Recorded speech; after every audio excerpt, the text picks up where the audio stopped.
Contrary to popular belief, the United States real estate market is not the same across the board. People are just not as anxious to buy, and the main reason is interest rates. The real estate market is now settling back into what it always has been. Have you asked your employer if you're allowed?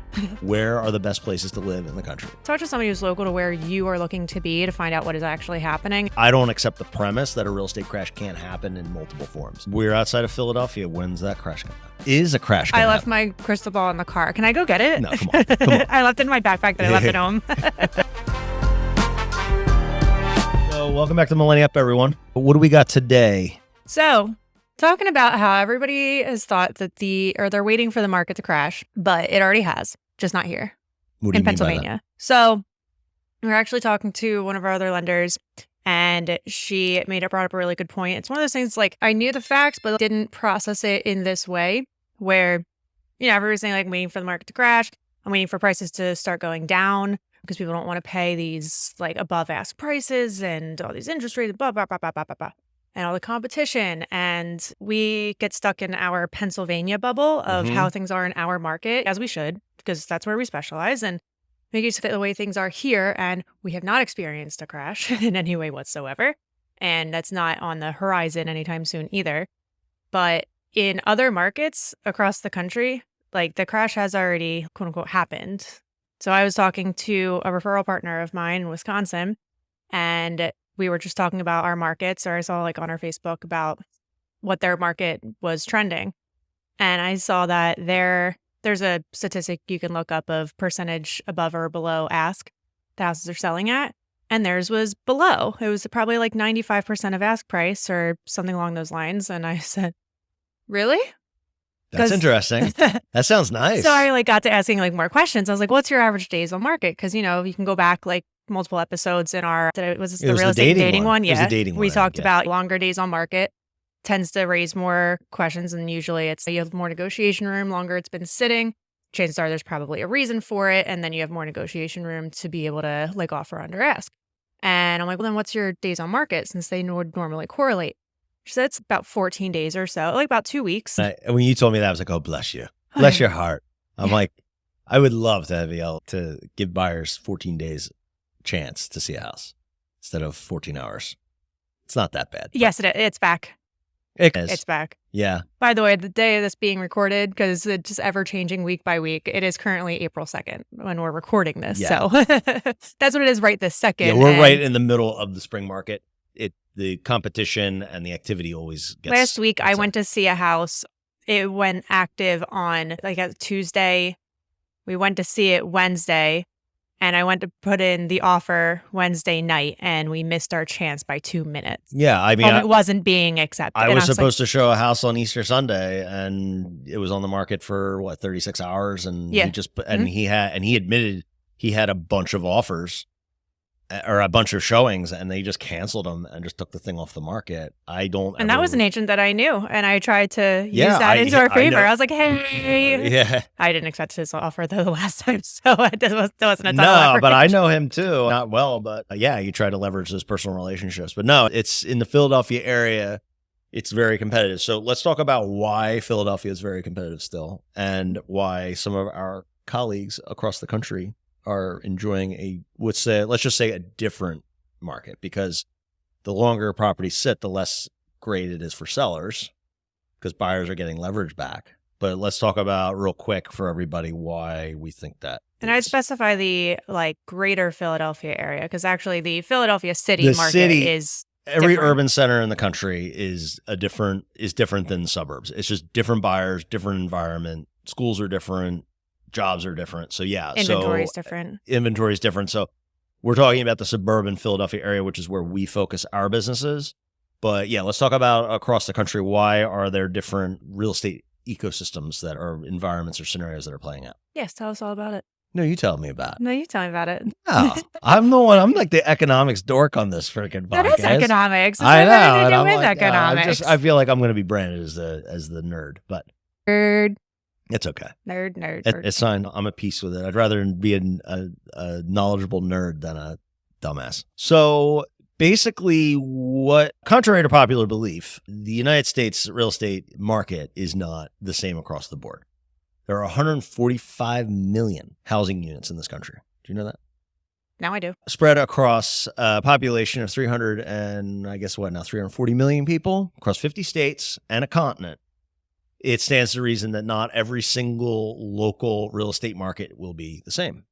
Now, a lot of times when you get these big swings in the market where we've gone through the last 3 or 4 years where everything is really selling like crazy, or something post-Great Recession where things are really slow across the country, you can get these like kind of mega trends.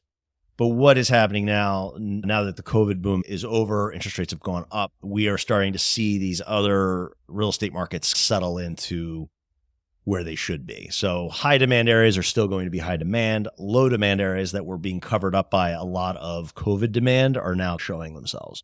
So your friend in Wisconsin, is she in like Milwaukee, or is she in Madison, or is she out in the sticks? Milwaukee area. She's in the Milwaukee area.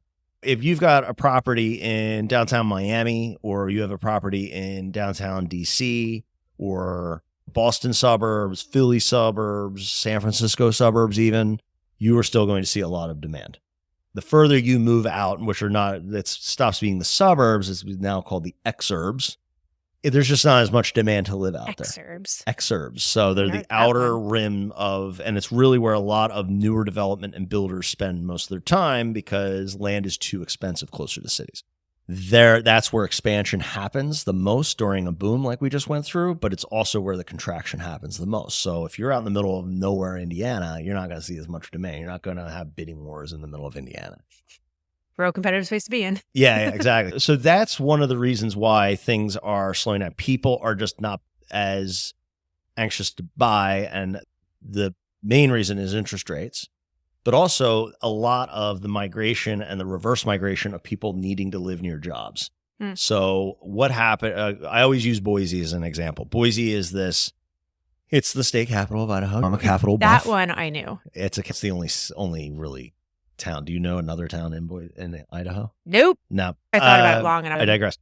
A perfect example of what I'm talking about with the migration with workers is that there was a huge move of people from Seattle and Oregon and from California and Denver to Boise and the suburbs of Boise during COVID, because people were able to move. They were saying you don't have to come back to the office. A lot of these big tech companies have either laid you off, or they're saying you got to come back. They're finding after a few years of productivity is not as... So Boise is like the bellwether for what I'm talking about, where people were able to move out of their main town. They were able to get a cheaper house. It artificially made Boise like a really attractive place.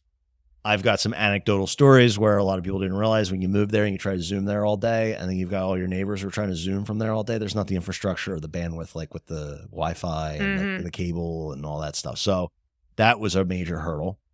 But if you take it on a smaller sense, let's take your Milwaukee example. Let's say somebody lived in the wealthy, affluent Milwaukee suburb. I don't even know what that is. And they moved to the Exurbs. They moved 20 miles east, or I guess in that case it would be west, because Milwaukee's on Lake Michigan. If you moved 20 miles, you're getting a better price. You're getting probably a little more land, getting a little more property. But the problem is that a lot of times people have now been called back to work.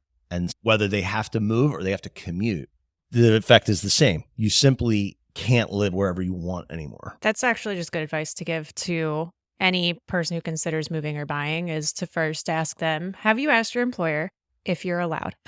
Have you asked if there is any foreseeable change of having to return to the office if it is somebody who works remote? Yeah. And make sure you ask someone high up in your company, because a lot of managers will say, yeah, I haven't gotten any word, so go for it. And then all of a sudden, there's some email that comes through on a Sunday night saying, effective in 4 weeks, everyone has to come back in the office. And you close in 3 weeks. You close it. So that's a big thing. And that whole word salad that I just went through really is describing why real estate is attractive. And what I mean by that is like jobs, highways, good schools, people. The real estate market is now settling back into what it always has been, where attractive areas are attractive. And these kind of exurban remote areas were great during COVID because everyone thought, oh, we're never going back into the office. Humanity's changing forever. And the same thing with like people moving out of the city. They're like, no one's ever going to live in cities. And Imagine making those kinds of life changes during an unprecedented time in the world. I remember I wrote a blog article in April of 2020, and everyone was saying the cities are dead. No one wants to live in the cities. And I'm like, you don't understand history. Like, cities have been destroyed. People still live in Nagasaki, for Christ's sake. It's like people, like that town got hit by a nuclear bomb and people still live there. It's going to take a lot more than a pandemic for people to flee cities. And the reason is because there's a lot of money there and there's a lot of jobs. It's expensive, and depending on your city of choice, the crime rates can vary.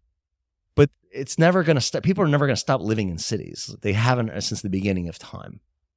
So, do you know why people started living in cities? I'm not going to do that. No, go ahead. Now it's I'm a curious. whole other freaking podcast. Oh, It's a whole other podcast. It has to do with animal husbandry. I won't get into it. let's keep this episode short. Do you know why people started living in cities? Let's talk about the Big Bang.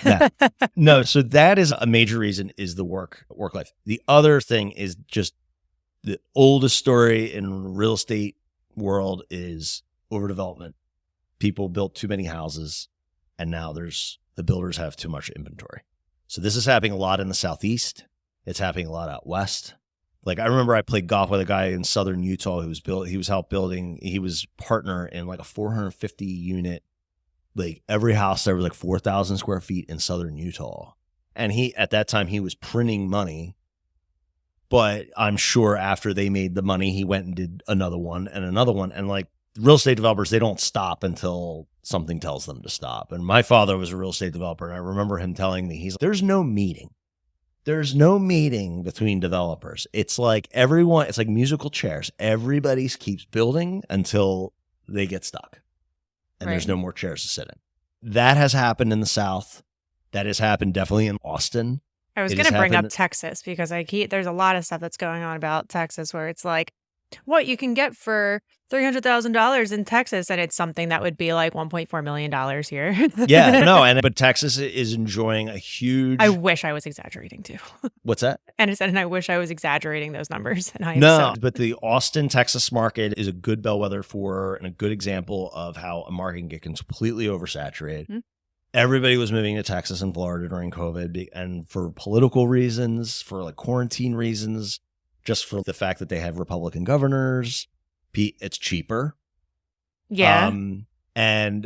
But that has largely stopped. Now, you'll read your Yahoo News feed and it'll say, oh, everyone's moving to Florida or whatever. But Florida, we could do an entire episode on, and we might want to bring in our friend Lance down in Florida for that. But they've got a massive insurance crisis.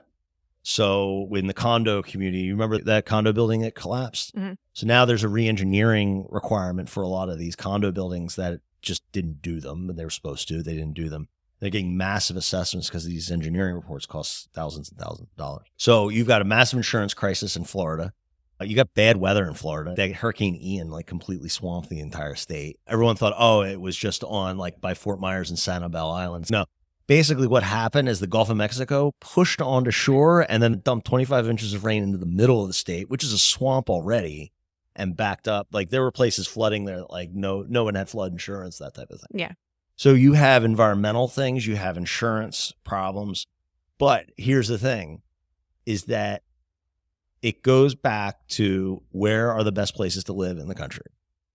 It's obviously very subjective, right? I was just going to say it's extremely subjective because what's important to you? Yeah. Do you need to be in a city? Do you want to be in a city? Do you not need to be? And do you want to be in the outskirts? And is saving some more money on purchasing the home more important to you? Or is convenience to major highways more important to you? And that list can go on and on. Yeah. The four major things that you want to think about when you're moving to a city. And I just wrote a blog post, www.sethanything.com. Shameless plug. It's taxes, schools, crime, access to jobs. It's really those four things. And if you live in any of those things is out of whack, it's generally not going to be like if you live in a real high tax area, it's going to cut the knees off of the buyer pool. High crime area, that's obvious. Bad schools aren't great. It's not going to be a magnet to bring people in. So those four things generally are pretty attractive in most suburban areas of this country. Yeah. And the real big one is schools. The suburban schools of this country are generally better than inside an inner city or out in the middle of nowhere. It just is. So that real estate is always going to be attractive. And I think that the reason that Philadelphia has not seen a real change in the market and it's still highly desirable is because of those four things. And I can't believe we haven't even said these two words, but it's what all of the market has everything to do with all the time is supply and demand. Yeah. As that starts balancing out, things might change. But if there's always going to be a need and a want to say, especially school districts to be in certain areas, then that ball's going to just keep on rolling. So let's talk about what we're talking about. We're outside of Philadelphia. When's that crash going to happen? Is a crash going to happen? I left my crystal ball in the car. Can I go get it? No, come on. I left it in my backpack that I left at home. What do you think? I don't think this real estate market is ever going to crash. Okay. Economic. Well, people think crash and they think 2008. Or they just hear crash and they think, oh, this can't go on forever. It's going to crash and home prices are going to go down and then I'll be able to get in and then feel some kind of at least regain of power over the choices that they're making. I think it's more going to be a mental thing. But at the end of the day, if we're comparing back to the crash of 08, it's lending was really loose. And if you had a heartbeat and maybe a pen, then you could have gotten a loan. But those things have really tightened in and it's not going to happen in the way that people think it's going to happen again. I think that there may be a correction that might happen, but that's not a crash. Okay.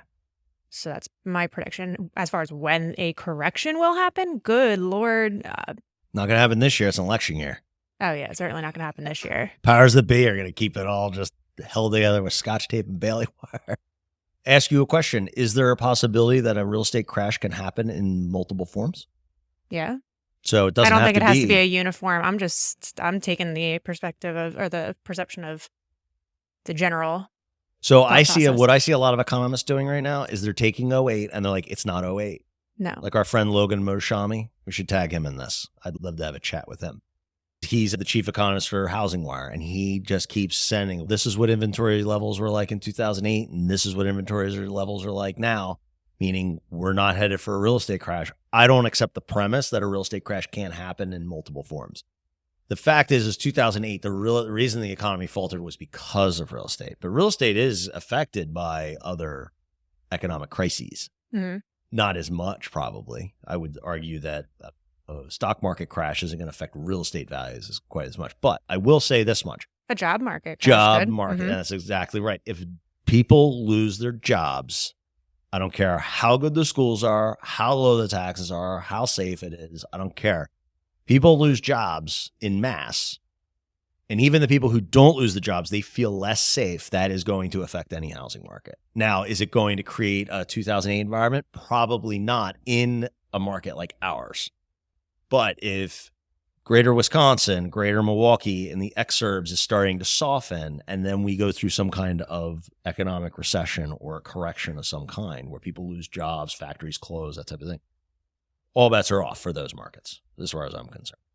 I think this is a great topic because there's a lot of journalists out there talking about how the market is this or the market is that, and it all comes down to your local market. We literally can go 10 miles into the city, and it's a totally different market. Completely. And then we can go 10 miles north, and it's a little different, not totally different, but if you go up north towards Allentown, that type of thing, it can soften a little bit.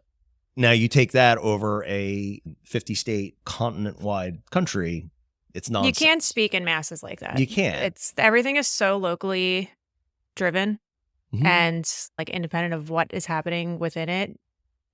You can't even say that, everywhere is going to crash all at the same time. And it's just... The only companies that really have tried to do this is like a Zillow or a Redfin, where they try to give you your local values. But even then, you need to talk to your realtor. You have to talk to a realtor who knows that specific area and is keeping an eye on those markets. Because like I said at the beginning of this, we keep thinking in our bubble of where we're at. And it wasn't until somebody said crash already happened just in other places of the country. And it's, you're right. And I know that you talk to somebody who is hyper-focused in the area that they're specializing in. Yeah. Because then they can actually keep you up to date in what is happening in real time. We have market reports And we can look at them, but it takes about like a month and a half to get the prior month's report. And things could change by then. It's moving so quickly. And Yeah. even looking at trends, it could trend differently again within a matter of weeks. Yeah, and I get a lot of questions. So like we had in my neighborhood, we had a big like pub crawl for St. Patrick's Day, and everyone's, oh, I heard the real estate market crashed. And then I'm like, oh, where'd you hear that? And like, my buddy in Florida said that it's and I was like, yeah, Florida, all bets are off. I said, there's some really great areas of Florida still selling like crazy. And